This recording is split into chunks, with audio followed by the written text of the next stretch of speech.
when I first came to Temple Israel, I recognized that our neighbors were all hospitals.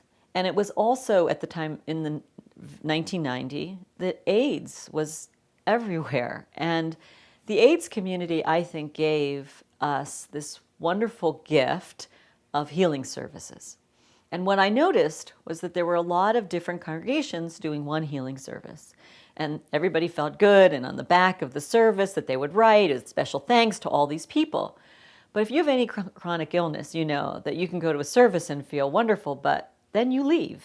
And so you still need nurturing. And so in Boston, and I think it was around the country as well, every other week there were these AIDS healing services. So because our neighbors were all these hospitals, and I have to say that you'd walk down the street and you could see there were many, many AIDS patients who were part of the culture and the community there.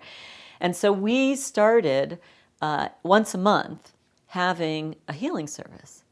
Now, what was interesting about the healing service, there were two others going on at the time. There was one in Dallas and one in Los Angeles, and those were the only continual healing services. What we came to see was it wasn't just people with AIDS. It was people with any kind of chronic illness, people with diabetes, people with arthritis, people, all of those different chronic illnesses that people were looking for healing.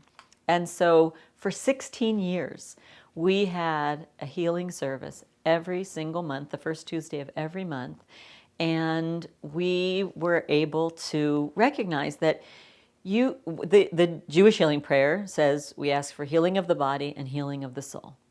And that's when I saw that there's a difference between you can have a body that is a mess, but you can have a soul that has found shalom, has found a kind of completeness.